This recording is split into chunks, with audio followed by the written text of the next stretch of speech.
Hey guys, welcome back to my channel, and it's Deb C, and the place to be, it's Deb C. Bloop, that's me. Boop, Deb C. Hey guys, happy Wednesday. Yes, it's Wednesday. Happy Wednesday. I hope everybody is having a great week and everybody had a happy 4th of July.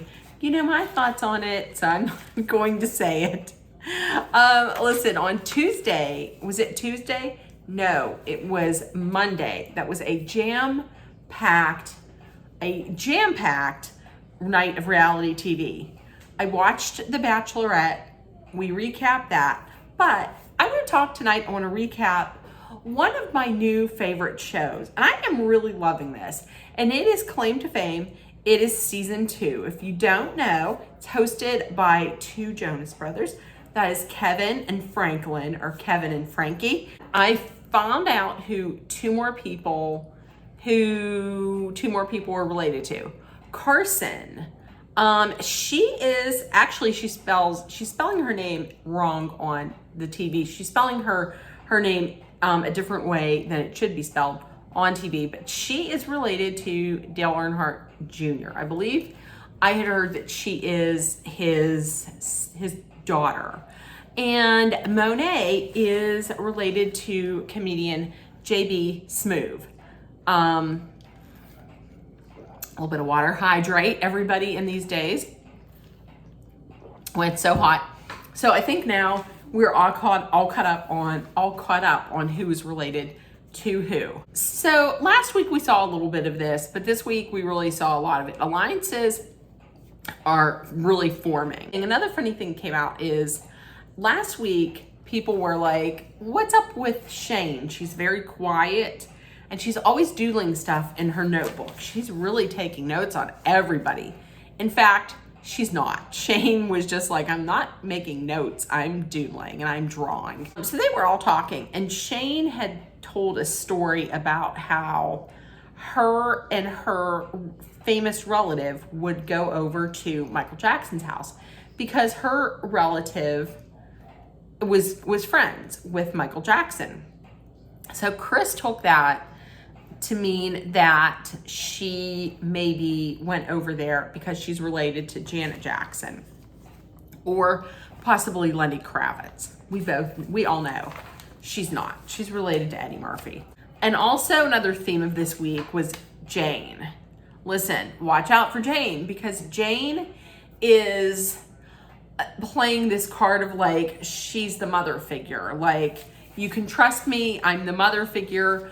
I'm the one in the house who is your friend. But watch out for Jane, because Jane had even come out and she was like, I have a psychology major, so that is going to be helpful for me.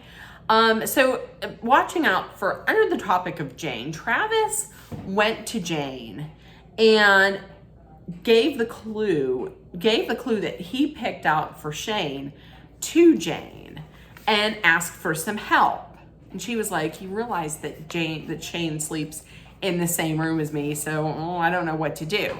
So he gave it to Jane, which was a mistake. Jane figured it out. And here's the reason why I think Jane could figure it out, is because Jane is a little bit older than everybody else. If you are of a certain age, then you would know what played buckwheat means. He played buckwheat on Saturday Night Live. And then it all clicked. And then she really put together with the played buckwheat. And then Travis says, oh, that makes sense then, because there was the deer, but then there was also a calendar that had Saturday circled, and there was a crown for coming to America. So, and Travis, I believe Jane had said that Travis I think she had told him that Travis is a target. Travis got real upset. And then that's when Jane came out and played like the mother. She was like, do you mind if I hug you? Is it okay if I give you a hug? He's like, yeah, yes. And she said, I feel bad for him. He reminds me of my son. And which I would hate to see that you would do this to your son then. So Jane she had said she plans on taking advantage of this, of the fact that people are trusting her. She immediately takes this clue to the group. And this is when she says she has a degree in psychology and this is going to help me. What she does though is she doesn't tell the whole clue. She says, well, there was a deer on there and I'm not sure what that means. Shane then goes into the mode of, we got to get rid of Travis so that Travis can't share my clue with anyone.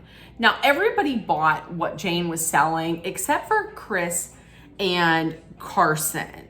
Chris and Carson, they don't trust Jane. And Carson says that there's no way that Travis wanted Jane to share that clue.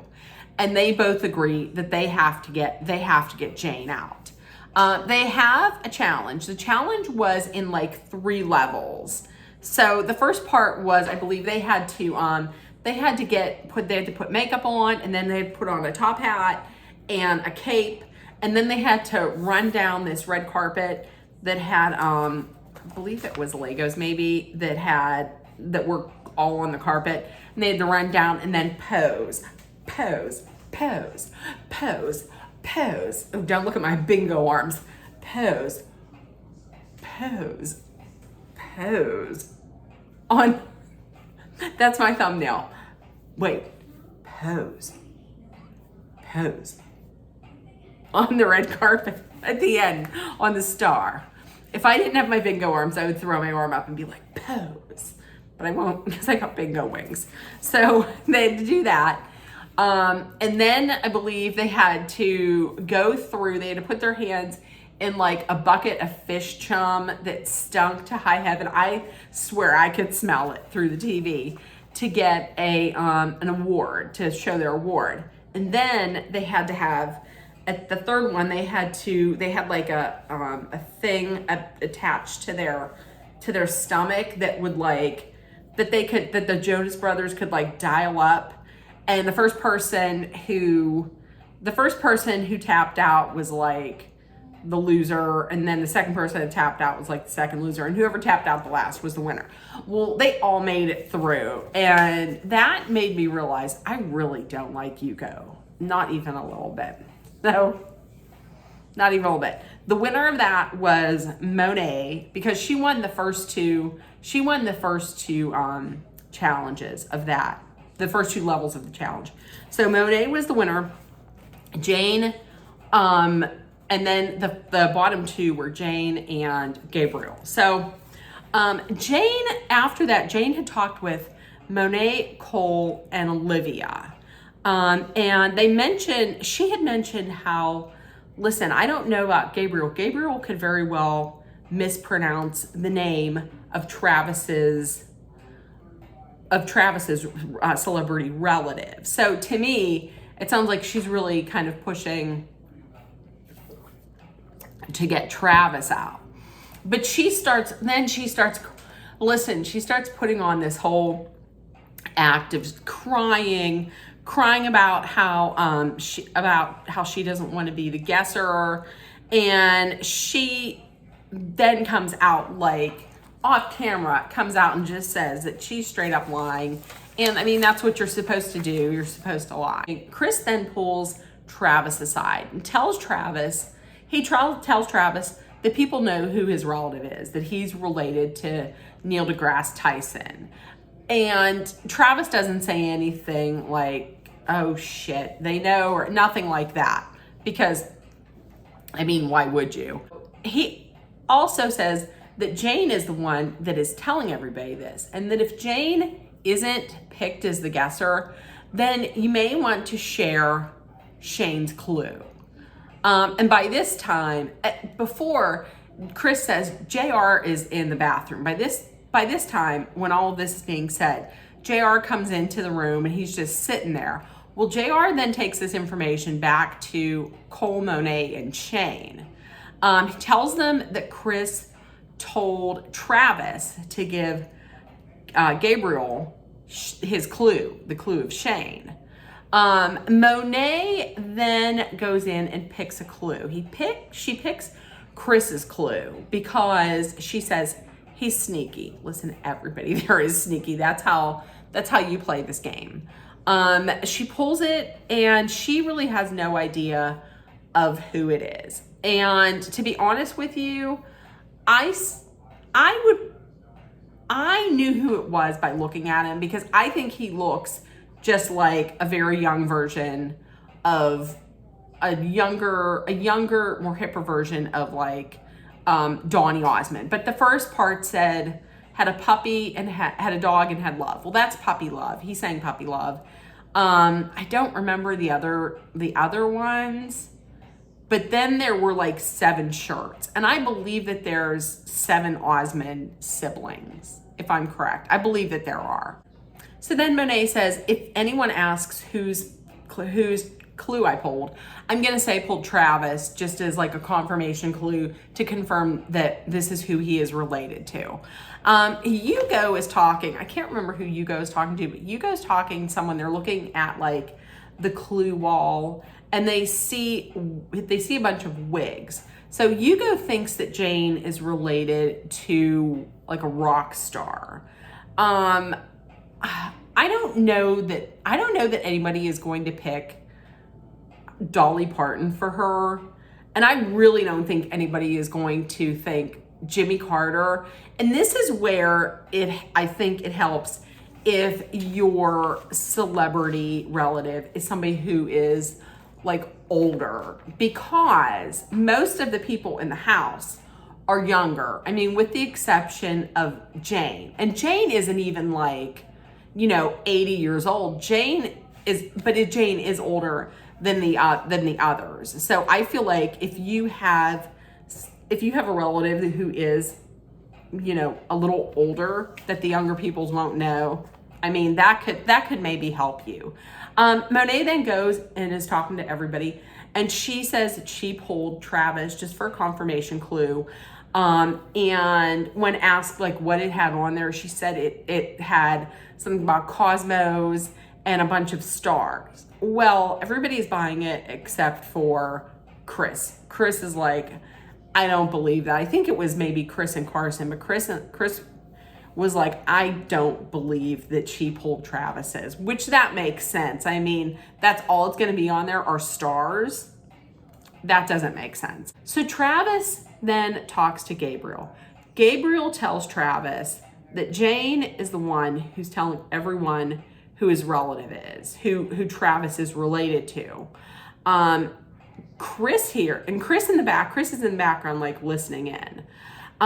Travis tells Gabriel he wants to be his ally. Travis then tells Gabriel who Shane's relative is, that it's Eddie Murphy. So now Gabriel is kind of in like getting in his head like, well, who should I pick? If I pick Travis, if I'm picked as guesser and I pick Travis, I don't know if I'm going to be able to pronounce his name right, because he was saying Neil Tyson deGrasse instead of Neil deGrasse Tyson.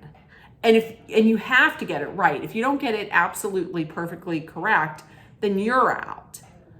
Do I choose Travis and risk getting the name wrong? Or do I pick Shane? Because Shane, I know how to pronounce Eddie Murphy. He says I've been pronouncing Eddie Murphy since I was, 8 years old. And if he picks Shane, then he could be a target. So he doesn't know exactly what he should do. And then Travis tells Gabriel that they don't care about you and they just want you to be the bullet in their gun. They want you to do the dirty work. So it comes time for the guess off. And before the guess off, let me tell you, in one of the discussions they were having, Cole had said to Jane, I would never vote for you, Jane. Who did he vote for? He voted for Mama Jane. So, but the guesser was Gabriel. Gabriel, and I was really thinking, like, who are you going to pick? Because it really does come down to, is he going to be able to remember the correct name if he picks Travis? So he picks Travis, and he does say the name right, and he is in fact the son of Neil deGrasse Tyson. And then isn't Jane crying? Why is Jane crying? Listen, you pushed for him to pick Travis. Don't do all this crying. And then one of the Jonas Brothers asks Gabriel how it felt to be the guesser and how it felt to be doing this. And Gabriel just said, I was sent to send a message. So you're being used. Gabriel, wake up. You are being used by everybody. You're being used by them. And they're eventually going to turn on you. So, but it looks like everybody is finding out about Jane and her lying. Shane now knows that Jane knows about her celebrity relative. Next week, it looks like Chris is really gunning to get Jane out. And like, because I said, Jane is powerful. Everybody sees what Jane is and how she's playing this game. There's a challenge, and so it's imperative that Jane wins this. And also, it looks like Monet shows Jane the clue. And by her reaction, she knows exactly who it is. So Chris says he feels like he could be a target. He could be the next one out.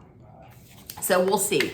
I have to tell you, I know a lot of people on Twitter are calling this Nepo babies in a house, but I enjoy it. I think it's a different, original concept.